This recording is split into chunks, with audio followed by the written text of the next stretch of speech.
నమస్తే. ఇప్పుడు మీరు చూడబోతున్న వీడియో ఖచ్చితంగా మీకు ఉపయోగపడుతుంది, నచ్చుతుంది కూడా. మరి మీకు నచ్చిన విషయం నాకు తెలియాలి అంటే ఈ వీడియోని మీరు లైక్ చేయాలి, షేర్ చేయాలి, అలాగే మన ఛానల్‌ని సబ్స్క్రైబ్ చేయాలి. మీ సపోర్ట్‌ని నాకు అందిస్తారు కదా! ఓకే. ఇప్పుడు వీడియోని స్టార్ట్ చేద్దాం. నమస్తే, వెల్కమ్ టు అవర్ ఛానల్. నేను పద్మిని. ప్రస్తుతంతో పాటు ప్రముఖ ఆధ్యాత్మికవేత్త, ఆస్ట్రోన్యూమరాలజిస్ట్, ఎనర్జీ వాస్తు స్పెషలిస్ట్, శ్రీ విద్య ఉపాసకులు శ్రీమతి జయప్రద గారు మనతో పాటు ఉన్నారు. మాట్లాడదాం. నమస్కారం అండి. నమస్తే అమ్మ, శ్రీమాత్రే నమః.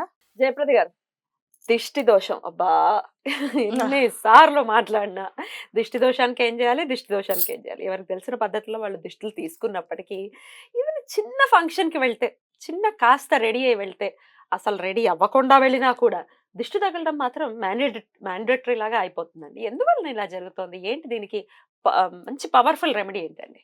తప్పకుండా అమ్మా. దిష్టి అసలు ఎందుకు తగులుతుంది అంటే, జాతకంలో చంద్రబలం తక్కువ ఉన్న వాళ్ళకి దిష్టి ఎక్కువ తగులుతుంది. అవునా? జాతకంలో చంద్రుడు తక్కువ ఉన్న వాళ్ళకి, క్షీణచంద్రుడు, అమావాస్యలు కానీ పుట్టిన వాళ్ళకి దిష్టి బాగా తగులుతుంది. ఎంత బాగా తగులుతుంది అంటే, అసలు కొంచెం వాళ్ళు మామూలుగా వాళ్ళ ఇంట్లో ఉంటే కూడా వాళ్ళు దిష్టి తగిలేస్తుంది. వాళ్ళ అద్దం చూసుకుని బాగున్నా నేను అనుకుంటే కూడా వాళ్ళు దిష్టి తగిలేస్తుంది. సాయంత్రం వాళ్ళు పడిపోతారు, వాళ్ళు పోతారు, నీరసంగా పడిపోతారు. అది జాతకంలో ఉండే దోషం. సో జాతక దోషంలో ఉన్నవి మనం వాళ్ళ పర్సనల్ గా చూస్తే చెప్పగలుగుతాం. మామూలుగా దిష్టి అనేది ఎందుకు వస్తుందంటే, జనరల్ గా ఎవరికైనా సరే దిష్టి అనేది కాకుండా బయటికి వెళ్ళి వస్తున్నప్పుడు అందరు ఏంటంటే పరిశుభ్రత పాటించడం తక్కువైపోయింది. అశౌచాలు ఎక్కువగా ఉన్నాయి. అంటే మంత్లీ ప్రాబ్లమ్స్ కలుపుకోవడం కానీ, హాస్పిటల్ నుంచి వస్తూ అక్కడ చనిపోతే వాళ్ళని చూసి వస్తూ కానీ చేస్తూ కానీ, వాళ్ళు మామూలుగా మనం పూర్వం అయితే ఏంటి, వెళ్ళి వస్తే ఖచ్చితంగా స్నానం ఆచరించాక తినేవాళ్ళమే. ఇప్పుడు అలా వస్తూ వస్తూ ఇంటికి వెళ్ళాక స్నానం జరగదు, తినేసి వెళ్దాం అని హోటల్లో కలిసి కూర్చొని తింటే, వాళ్ళతో పాటు మనం ఆహారం తిన్నా మనకి ఆ ఎనర్జీస్ పనిచేస్తాయి, నెగిటివ్ ఎనర్జీస్. చేయకూడదు. ఇంటికి వచ్చి స్నానం చేయాలి. స్నానం ఫస్ట్ స్నానం అయిపోవాలి, తలస్నానం చేసుకోవాలి. సో ఈ మంత్లీ ప్రాబ్లమ్స్ ఉన్నప్పుడు బయటికి వెళ్ళకుండా ఉంటేనే ఉత్తమం. వీళ్ళు వెళ్ళి వీళ్ళు తినడం వల్ల నెగిటివ్ ఎనర్జీ. మనకి పూర్వము సైంటిఫిక్ రీజన్ ఏంటంటే, బయటికి వెళ్ళడం వల్ల ఏమవుతుందంటే నెగిటివ్ ఎనర్జీ బాగా ఎక్కువ అవుతుంది వల్ల వీళ్ళకి ఎక్కువ ఇబ్బందులు కలిగే అవకాశం ఉంటుంది కనుక వెళ్ళదని చెప్పేవాళ్ళు. కానీ ఇప్పుడు వెళ్ళకుండా ఇప్పుడు అందరూ వర్కింగ్ ఉన్నారు, తప్పట్లేదు, వెళ్తున్నారు.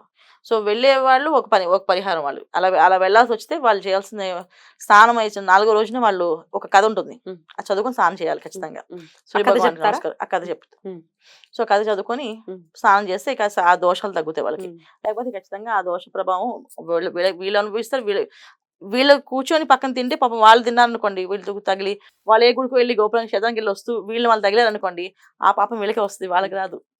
వాళ్ళకి తెలియని పాపాలకి ఏమి దోషాలు రావు. మనకు తెలుసు ఆ విషయం. వాళ్ళు చూస్తే బట్టలు వస్త్రధారణ అంతే బాగుంది, అప్పుడు మనకి దూరంగా కొంచెం పక్క జరిగి కూర్చోవాలి. లేదా పట్టించుకోవాలి, ఈ రోజులు అంతే మామూలు అని పట్టించుకుంటే ఆ దోషం మనకు తగులుతుంది. ఇలాంటి దోషాల వల్ల కూడా దిష్టి తగులుతుంది. చాలా నెగిటివ్ ఎనర్జీ ఎక్కువగా బాడీ ఫామ్ అయి వస్తుంది. ఇది ఒక దిష్టి. దీనికి ఒక పరిహారం ఈజీగా చేసుకోవాల్సింది వీళ్ళు. తర్వాత దిష్టి పోవాలి జనరల్గా పిల్లలకి, పెద్దవాళ్ళకి, అందరికి వస్తున్నాయి. ప్రతి ఒక్కరు ఇంట్లోంచి వెళ్ళేటప్పుడు అందరూ కూడా రెడీ అవుతారు. శుభ్రంగా రెడీ అయినప్పుడు అరికాల్లో ఒక కాటికి చుక్క పెట్టుకోవాలి. తర్వాత చిన్న పెద్ద తేడా లేదు, ఎవరైనా సరే అరికాల్లో ఒక కాటి చుక్క పెట్టుకోవాలి. ఇలా పెట్టుకోవడం వల్ల ఏంటంటే నెగిటివ్ ఎనర్జీ దగ్గర రాకుండా ఆగుతుంది. తర్వాత ఇంకొక కాటి చుక్క ఇక్కడ కుడి చెవి వెనకాల ఒక చుక్క పెట్టాలి, కొంచెం పెద్దగా కనిపించినట్టుగా ఇక్కడ పెట్టుకోవాలి. ఆ చుక్క పెట్టడం వల్ల సో దోషం మగవాళ్ళకైనా ఆడవాళ్ళకైనా ఎవరికైనా సరే దిష్టి తగులుతుంది, పడిపోతున్నారు, ఇలా బయటికి వెళ్ళి వస్తే చాలా మేము వారం రోజులు పని లేవట్లేదు అంటే ఖచ్చితంగా ఆ దిష్టి. ఇంటికి వచ్చిన తర్వాత ఖచ్చితంగా ఆ బట్టల్ని విప్పి, అంటే బట్టలు మార్చుకున్నాక ఆ బట్టలు బీరువాలో పెట్టకూడదు. ఆ బట్టల్ని అంటే కొన్ని పట్టు వస్త్రాలు ఉన్నాయనుకో, అవి డ్రై వాష్కి ఇవ్వాలి. సో డ్రై వాష్కి ఇచ్చే బట్టలు ఉన్నాయి కదా, వాటిని మాత్రం ఉప్పుతో దిష్టి తీయాలి. బట్టలు మార్చుకుని వీళ్ళు ఆ బట్టలు తీయాలి ఫస్ట్. సో చాలా మంది తెలియదు ఏంటంటే, ఆ బట్టలు మళ్ళీ తీసుకెళ్ళి మడత పెడతారు, 2 ఐరన్ చేసి మళ్ళీ కట్టుకుంటారు మళ్ళీ ఫంక్షన్స్ కి. ఆ సారీస్ ని కానీ డ్రెస్సెస్ కానీ అన్ని డ్రై వాష్ బట్టలు వేసుకుంటారు. సో దానివల్ల ఏంటంటే ఆ నెగిటివ్ ఇంకా ఫామ్ అయ్యి ఇంకా పెరిగి మళ్ళీ ఇబ్బంది పడతారు. సో అందుకని ఏంటంటే బట్టలన్నీ కూడా మార్చుకున్నాక ఆ బట్టలన్నీ ఒక కుప్పలో పెట్టి అక్కడ ఉప్పుతో ఆ బట్టలకు దిష్టి తీయాలి. రాళ్ళుప్పుతో తీసేసి నీళ్ళల్లో వేసేయాలి. సో ఉప్పుని కింద పడేయకూడదు. కింద పడేసిన తొక్కిన ప్లేస్ పడేసిన, మనం కాలి ప్లేస్ పడేసిన ఎముడు కళ్ళతో ఎత్తిస్తాడు యమలోకంలో. కళ్ళతో ఎత్తిస్తాడు. కళ్ళతో ఎత్తాలి ఉప్పుని మొత్తం. నువ్వు పారేసావు అక్కడ కింద పడేసావు ఉప్పుని, కళ్ళతో ఎత్తు అని చెప్పేసి.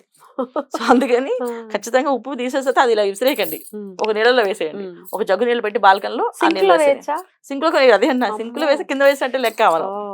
సో అందుకని చెప్పేది. ఇవాళ బయట అంటే ఏంటుంది, సింకులోని లేకపోతే బాల్కన్లో వేసేస్తుంటాం కదా, అలా కాకుండా ఒక నీళ్ళలో ఒక జగ్గు నీళ్ళు బయట ఫస్ట్ పెట్టేసుకొని ఈ ఉప్పు దిగదూచి ఆ నీళ్ళు ఉప్పులో వేసేది. సో ఉప్పు దాంట్లో వేస్తే ఆ నీళ్ళు ఉంటాయి కదా, ఆ నీళ్ళు మట్టి కుండీలో పోసేయాలి. అంటే మొక్కలో ఉన్న కుండీలో కదా, మళ్ళీ మొక్క పాడైపోతుంది. మొక్క ఈ దిష్టి అంతా దాని తగిలి పాప అది నిద్రపోతుంది. అందుకని ఉట్టి మట్టి కుండి, ఖాళీ కుండి ఒకటి పెట్టుకోవాలి ఇంట్లో, బాల్కనీలో ఒకటి. ఆ కుండీలో ఆ నీళ్ళు పోసేయాలి అంతే. సో దాంతో ఆ దిష్టి పోతుంది అక్కడితో. ఇది ఒకటి ఫస్ట్ రెమెడీ. రెండో రెమెడీ, వీళ్ళు తీసుకోవాలి దిష్టి శుభ్రంగా. దేంతో తీసుకోవాలి? ఎవరికి వాళ్ళు తీసుకోవచ్చు చక్కగా. వీళ్ళు పెద్దవాళ్ళు అనుకో అందరూ తీసేసి వీళ్ళు లాస్ట్ వీళ్ళు తీసుకోవచ్చు, అలా తీసుకోవచ్చు. నల్లుప్పుతో తీసుకోవాలి, తెల్లుప్పుతో కాదు. నల్లుప్పుతో దిష్టి తీయాలి. నల్లుప్పు దొరుకుతుందా? దొరుకుతుంది. బ్లాక్ సాల్ట్ అంటే బ్లాక్ రాక్ సాల్ట్ అంటే ఇవాళ రోజు అన్ని దొరుకుతున్నాయి అన్న చక్కగా.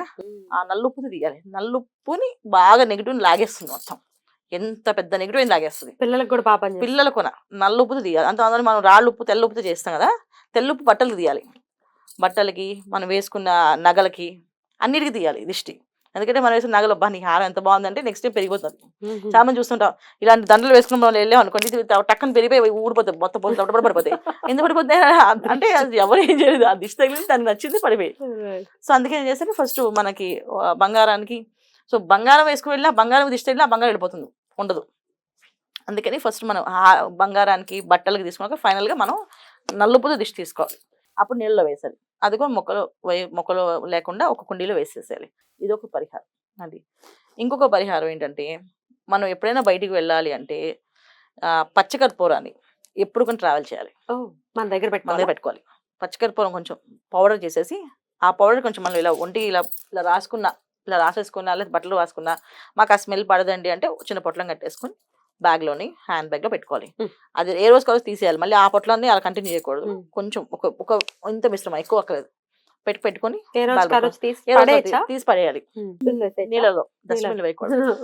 ఏది కూడా పెద్ద మనం పరిగెడ సుగంధ ద్రవ్యాలు కానీ, ఉప్పులు కానీ, ఇవన్నీ కూడా మనకి మంచి చేసేవి అవన్నీ, అవి పడే వాటర్లో వేయాలి. పచ్చకర్పూరం మన దగ్గర ఉండడం వల్ల ఏమవుతుందంటే, పచ్చకర్పూరానికి ఆహారం అందుకే వేస్తారు. ఆహారం ఏదైనా పొరపాటున క్రిమికీటకాలు పడినా వాటి వల్ల మనకు విషయం పాయిజన్ అవ్వకుండా దానికోసం పచ్చకర్పూరం వేస్తాం వంటల్లో. దానికి ఆ శక్తి ఉంటుంది పచ్చకర్పూరానికి. క్రిమికీటకాల వల్ల వచ్చే నష్టాలని ఆ పాయిజన్ అవ్వకుండా, ఆహారం పాడవకుండా ఉంటుంది. సో అందుకని మనకి ఏమున్నాయి, ఈ పచ్చకర్పూరం మనం పట్టుకొని వెళ్ళడం, క్యారీ చేయడం వల్ల ఏమంటే, ఎటువంటి దోషాలు ఉన్నా, వాళ్ళకి ఎటువంటి అంటే అశోచాలు ఉన్నా మనకేం తగలవు. సో ఆ పచ్చకర్పూరం రాసుకోవడం వల్ల కానీ, తీసుకెళ్ళడం కానీ, ఇది చేస్తే అంటే అసలు మీరు ఒకసారి చేసి చూడండి. అసలు ఎలా యాక్టివ్గా ఉంటారు అంటే, వెళ్ళినప్పుడు ఎంత యాక్టివ్ ఉంటారు, వచ్చినప్పుడు అంత యాక్టివ్ ఉంటారు. మనకు అసలు డిఫరెన్స్ కూడా తెలియదు, అంత హాయిగా ఉంటాం. సో ఇవి పోతాయి దోషాలు. ఈ విధంగా చేసుకోవచ్చు చక్కగా. బ్యూటిఫుల్. దిష్టి దోషాలు అంటే ఇవి డెఫినెట్ గా ఇవి మీరు పచ్చకర్పూరం అని చెప్పారు, తర్వాత బట్టలకు కూడా తీసుకోవాలి అని చెప్తున్నారు. తెలియదు నిజంగా. బట్టలకి తీసుకోవాలి, నగలకు కూడా తీసుకోవాలి. నగలకైతే ఇట్లా ఉప్పు నీళ్ళలో వేయటం లాంటిది కూడా చేస్తుంటారు, అలా చేయొచ్చా? అక్కడ దిష్టి తీసి సరిపోతుంది. ఉప్పు నీళ్ళలో వేసుకోవచ్చు. ఇప్పుడు గోల్డ్ లో నుంచి వచ్చిన తర్వాత ఉప్పు నీళ్ళలో వేసి కాస్త క్లెన్స్ చేస్తారు. వన్ డే అంత ఉంచాలి. వన్ డే అంతా ఉప్పు నీళ్ళలో వేసేయాలి, వేసి ఉంచేయాలి. అప్పుడు నెగటివ్ ఎనర్జీ అంటే ఇప్పుడు చాలా మంది బంగారం అయితే అలా వేసేస్తాను అన్న, 1 గ్రామ్ గోల్డ్ వాడతారు కదా చాలా మంది. 1 గ్రామ్ గోల్డ్ నీళ్ళలో వేస్తే పాడైపోతుంది కదా. సో వాళ్ళు కొంతమంది గోల్డ్ లాగా ఉండే 1 గ్రామ్ గోల్డ్, తర్వాత ఇప్పుడు వెండితో చేయించుకున్నారు బంగారం. సో వెండితో ఆభరణాలు వేసుకోకూడదు. ఫస్ట్ ఆఫ్ ఆల్ వేసుకోకూడదు. వెండి రింగులు కానీ, వెండి హారాలు కానీ వేసుకోకూడదు జనరల్ గా. అలా వేసుకుంటే ఎప్పటికీ బంగారం కొనుక్కోలేము మనం, వెండితో ఉండిపోతాం. చాలా మంది 1 గ్రామ్ కంటే వెండి బెటర్, ఎప్పుడైనా కావాలంటే వెండి రిటర్న్ ఇచ్చేసి మనం మళ్ళీ ఆ వెండి డబ్బులు మనకు వచ్చేస్తాయి. వెండిలో చేయించుకున్నాను హారాలు అందరూ. వెండితో చేయించుకున్నది ఒకటే ఒక ఐటమ్ ఏంటంటే వడ్డానం చేసుకోవచ్చు, నాభి దోషాలు దూరం. సో ఈ స్థానాలు, గురు స్థానాలు కనుక, హృదయ స్థానాలు ఇవన్నీ కూడా విష్ణు సంబంధించిన, గురు సంబంధించిన స్థానాల వల్ల బంగారం ఎప్పుడు వేస్తుంటే అది ఆయుష్ పెరుగుతుంటది వాళ్ళకి. వెండి వేయకూడదు. చాలా బ్యూటిఫుల్ గా ఎక్స్ప్లెయిన్ చేశారండి. Thank you so very much. నమస్తే. నమస్తే అమ్మ. శ్రీమాత్రే నమః.